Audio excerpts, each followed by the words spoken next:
قدرمنو لیدونکو نن مو درته یوه کیسه راوړې ده چې دغه کیسه نن سبا حالاتو مطابق ډیره سبق آموزه. په مخکې وختونو کې واړه ریاستونو د یو ریاست یو بادشاه چې هغه په خپل شاهي محل کې ډیر ښایسته د میوه‌جاتو او د قسم ګلونو یو باغ جوړ چې هغه ته شاهي باغ ویل کېده. دې شاهي باغ کې هغه بادشاه یو خصوصي مالی ساتلی و. دغه مالی به یې راغوښتلو، ځینې به باغ په متعلق پوښتنې کولې. ورځونه یوه ورځ وه چې دغه مالي شاهي دربار ته راوغوښتو. شاه ورنه پوښتنه وکړه، مالي ووایه د باغ څه حال؟ مالي په جواب کې ورته ویلو چې بادشاه صاحب میوه‌جاتو باندې یو قسم ته چینجي لګېدلې دي، ټوله میوه یې خرابه. بادشاه له دې پرته چې دغه د چینجو څه بندوبست وکړي، صرف یې دغه مالي ته وویلو چې مالي دغه به خدای ووایي. مالي نشو کولی چې دویم ځلي بادشاه نه سوال کړی وی، خو واپس خپل باغ ته لاړو.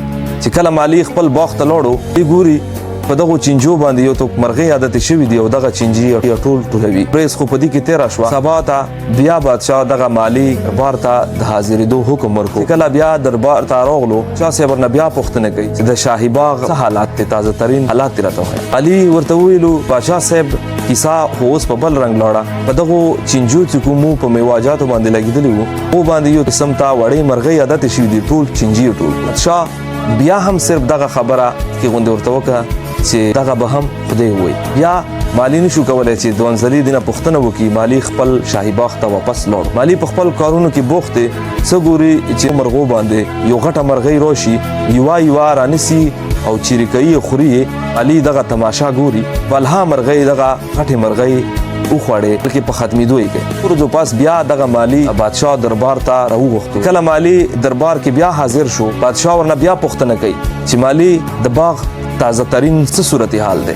مالي بیا ورته وایي چې بادشاه صاحب اوس خو څه بله کیسه وشوه چې کومې مرغۍ وې چې په چینجو باندې مسلط شوې وې، په هغو مرغو باندې اوس یوه غټه مرغۍ مسلط شوې دی، هغه یې ټولې مړې کې وخوړې. بادشاه بیا له نورو خبرو پرته خپل هغه زوړ لفظونه ورته تکرار کړو، دا به هم خدای ووایي. علي بیا خپل باغ ته راستون شو، خپلو کارونو کې بوخت و. شاهي باغ کې یو تالاب، علي ناڅاپي په تالاب باندې نظر شو، ګوري چې دغه غټه مرغۍ راغله او په دې تالاب کې د اوبو څښلو دپاره چې څرنګې دغه مرغۍ په دې تالاب باندې کېناست، بس کوي دغه تالاب نه ورته یو مار چې مور ته منګور یو خامار ورته راووت. دا مرغۍ ته یې ټک ورکړو او دا مرغۍ په دې ځای کې مړه شوه. دغه مالي چې کومه دی دغه ننداره ګوري، هغه مرغۍ چې کومه وه دا هم د دې مار د لاسه مړه شوه او مار بیا په تالاب باندې ننوت. بلې ورځې بیا دغه مالي بادشاه خپل دربار ته حاضر کو. بیا ورنه پوښتنه کوي چې مالي تازه صورتحال د باغ راته وایه، څه حالات دي؟ مالي د نورو ورځو په څېر بیا هم دغه ورته وایي چې بادشاه صاحب هغه غټه مرغۍ چې کومه وه چې کومو دغه وړې مرغۍ وخوړې، هغه په تالاب کې اوبه څښلې چې د تالاب نه ورته یو مار راووت او هغې ټک ورکړو، هغه مرغۍ په ځای باندې مړه شوه او بیا مار په تالاب باندې ننوت. بادشاه هم د نورو ورځو په څېر بیا هم دغه یعنی الفاظ ورته تکرار کړو چې دا به هم خدای ووایي. مالي بیا شاهي باغ طرف ته خپل قدم واخیستو، شاهي باغ ته راغلو. مالي بیا په خپل باغ کې د باغ په خصمانۍ کې بوخت دی چې ناڅاپي یې تالاب طرف ته حاضر شو چې دغه مار د تالاب نه راوتلی و. مالي پسې په تګ یا منډې راغلو او دغه مار باندې ګزارونه شروع کړو. مالي په خپل دغه کې بریالی شو، دغه مار یې مړ کړو. په بله ورځ بیا شاه دغه مالي خپل دربار ته راوغوښتو. مالي چې دربار کې حاضر شو، بادشاه ورنه پوښتنه کوي چې اوس راته وایه د باغ څه حالات؟ په مسکا کې ورته مالي ویلو چې جناب علي هغه مار چې کوم نه تایلي و چې خدای به ووایي، هغه مار نن ما د لاسه خدای ووایي. بادشاه د نورو ورځو په څېر بیا هم دغه لفظونه ورته تکرار کړو، دا به هم خدای ووایي. مالي په فکر کې شو، ګان خفګان کې بیا د خپل باغ طرف ته ګامزن شو. څو ورځو پاس بادشاه حکم وکړو دغه باغ د ما دپاره خالي کړلی شي، زه د خپلو بچو او کورودانې سره د دې باغ وزټ کوم. ټایم یې مقرر کړو چې په دې ټایم به زه د باغ وزټ کوم، نه غواړم چې څوک هم په دې باغ کې پاتې شي. سهار وخت و، مالي په منډې باغ ته لاړو چې څه داسې خرافات پکې نه وي چې ویې ګورو، ځکه چې بادشاه د دې باغ چکر لګوي، داسې نه چې یو نیم داسې شی وي چې زه پکې بدنام شم. مالي ناڅاپي په یوې ونې نظر شو چې هغه ونه یوه پکې ټوله خرابه شي او څه په دغه وي چې بادشاه د نظر لاندې رانشي. مالي په خوف و حراس سره په دلته کې په منډو دروړو دی چې په دې وخت کې کوم د بادشاه ټایم ورکړی و، هغه ټایم پوره شوی دی.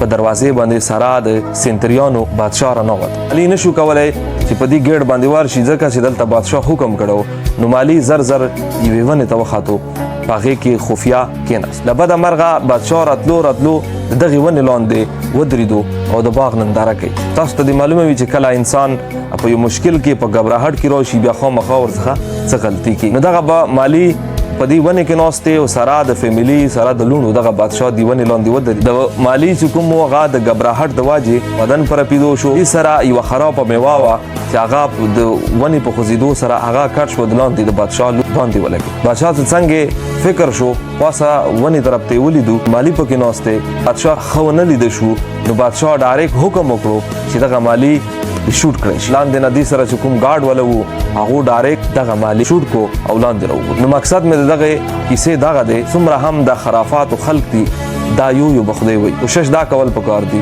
چې موږ په زندګۍ هر چا سره انصاف وکړو مرګ راتلونکی. نو چې څومره هم خراف خلق دي چې څوک هم ظلم کوي څنګه ظالمان خلق وي دغه خلق به یوه ورځ خپل منطقي انجام ته رسي.